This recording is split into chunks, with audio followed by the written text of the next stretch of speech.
Bonjour chers amoureux de la parole de Jésus, j'espère que vous allez bien. Moi ça va. C'est vraiment un réel plaisir de vous rencontrer encore aujourd'hui. C'est samedi. Comme vous le savez, on a pris rendez-vous depuis un bon moment. Et personnellement, c'est toujours un plaisir de vous rencontrer parce que je sais que derrière, il y aura des gens qui viendront regarder cette vidéo et j'espère que vous serez bénis. C'est mon souhait. Alors, depuis un moment, on étudie le roi David parce qu'il y a une phrase assez importante qui a été dite sur lui. Dieu décrète David comme étant un homme selon son cœur. Et la semaine dernière, d'ailleurs, on a étudié le cœur de David. On a compris que c'était un cœur assez magnifique. Il avait un cœur assez magnifique. David avait développé la dépendance, un cœur dépendant vis-à-vis de Dieu. David avait développé un cœur miséricordieux. Il pouvait pardonner aussi facilement à ses ennemis. On a constaté d'ailleurs qu'il a pu pardonner à Saül qui lui voulait du mal. Il a pu pardonner à son fils Absalom qui lui voulait du mal. Et même, il est allé jusqu'à se lamenter, à vouloir mourir à la place d'Absalom. On a également vu que David avait un cœur d'adorateur, un cœur miséricordieux, un cœur plein d'amour.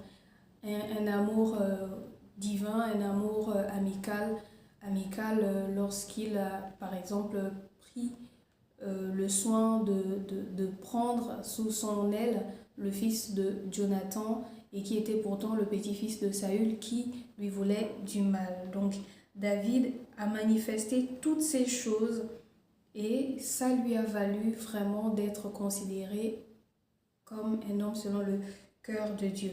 Mais entre-temps, nous pouvons savoir que ce sont des choses qui se font au quotidien. On ne naît pas avec un cœur d'adorateur, on ne naît pas avec un cœur dépendant de Dieu, on ne naît pas forcément avec un cœur qui souhaite que faire du bien, donc un cœur rempli d'amour. Ça se travaille et nous allons voir ensemble en soi comment David finalement a développé toutes ces choses vis-à-vis de Dieu. Parce qu'au-delà du fait qu'il le faisait vis-à-vis des hommes, il faut que nous sachions que c'est à Dieu qu'il rendait d'une manière témoignage de ce cœur qui lui avait greffé. D'accord? Donc aujourd'hui, nous voyons la relation que David entretenait avec Dieu. D'entrée de jeu, sachant que c'est une relation de dépendance, c'était des cœurs à cœur, continuellement, quotidien, que David avait avec Dieu. Donc c'est une relation ascendante, c'est-à-dire de David vers Dieu. Alors on peut lire dans le psaume 73 au verset 28 que David pouvait dire « Pour moi, m'approcher de Dieu, c'est mon bien. Pour moi, m'approcher de Dieu, c'est mon bien.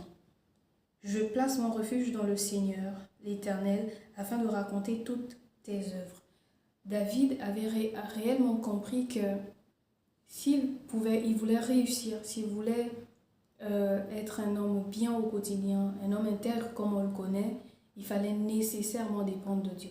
Il fallait nécessairement faire abstraction de ses capacités, de son intelligence, de sa force, même de son armée pour s'attendre à Dieu. Et ça, en soi, c'est pas donné à tout le monde. Il faut le désirer, il faut le vouloir. Et donc, dans le psaume 32, que je nous invite d'ailleurs à lire, on pouvait constater que David était constamment devant Dieu. Il s'approchait de lui. Donc dans le psaume 32, verset 9, on le voit, David disait à Dieu tout de lui, même lorsqu'il commettait des fautes. La semaine dernière, nous l'avons vu lorsqu'il a décidé de faire le dénombrement et ça n'avait pas plu à Dieu, il a dit « Ah, j'ai péché contre Dieu ». Il l'a accepté. Donc il n'avait pas honte de venir devant Dieu. De toutes les manières, il était dépendant. Il en était vraiment dépendant. Donc il ne pouvait pas se cacher. Il savait que Dieu le voyait partout où il pouvait être. Et donc, il disait tout bonnement ses péchés à Dieu. On peut le voir dans le psaume 32 du verset 1 au verset 5. Ensuite, David priait au temps convenable. Pourquoi David prie au temps convenable? En soi, nous savons que c'est pas bien en fait de prier pour prier. Et pour savoir le temps convenable, il faut quand même avoir une relation. Il faut vraiment avoir une relation profonde avec Dieu, avec le Saint-Esprit qui nous dira c'est le moment de faire telle ou telle autre chose. D'accord? On pouvait aussi constater dans sa relation, la relation ascendante avec Dieu, que David se confiait. Il était conscient que Dieu l'environnait et que Dieu pouvait l'environner de grâce et de bénédiction. Donc, le psaume 32 au verset 10 nous le dit. Et David montait vers Dieu, ses cris de réjouissance, d'allégresse et de joie. Dans le psaume 32 au verset 11, on peut le lire. On ne va pas vers Dieu seulement quand on a des problèmes. On ne va vraiment pas vers Dieu seulement quand on a besoin de son secours. Il faut également aller vers Dieu avec ses cris d'allégresse, des cris de joie. Et même quand on est en peine, on peut manifester le fruit de l'esprit, la joie. Et donc aller avec allégresse devant le Seigneur, dire comment il est bon, dire combien il est magnifique, combien il est puissant, et crier de joie du plus profond de son cœur. Et c'est ce que David faisait pour maintenir sa relation avec Dieu. Donc, il présentait son cœur tel qu'il était. S'il était sale, il venait devant le Seigneur et il disait, écoute, Dieu, je suis sale. S'il était propre, il venait aussi, il disait, écoute, je suis propre. Il venait devant le Seigneur tel qu'il est. Et donc, on peut également le lire dans le psaume 32, verset 11, que je nous invite d'ailleurs, dans tout le psaume 32, je nous invite à le lire. Ensuite, on nous dit dans le psaume 113, au verset 173, que ta main me soit en aide, car j'ai choisi tes ordonnances. Je soupire après ton salut, ô Éternel, et ta loi fait tous mes délices. C'est assez clair. Ça, c'est David qui le dit. C'est assez clair. David disait tout à Dieu. David se dépouillait devant Dieu. David se mettait à nu devant Dieu. Et il savait que Dieu était son aide par excellence. Dieu était celui qui pouvait le secourir partout, dans toutes les situations possibles. Il s'attendait à Dieu. Et il pouvait d'ailleurs dire que ta main me soit en aide. Il savait que la puissance de la main de Dieu pouvait l'arracher de tout danger. D'accord ?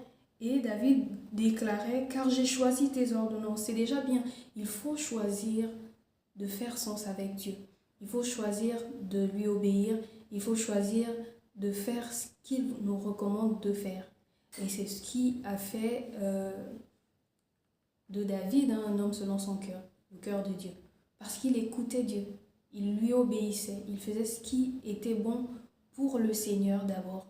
Pour lui rendre gloire d'abord. D'accord ? Ensuite, on va étudier du coup la relation descendante, c'est-à-dire celle qui vient de Dieu vers David.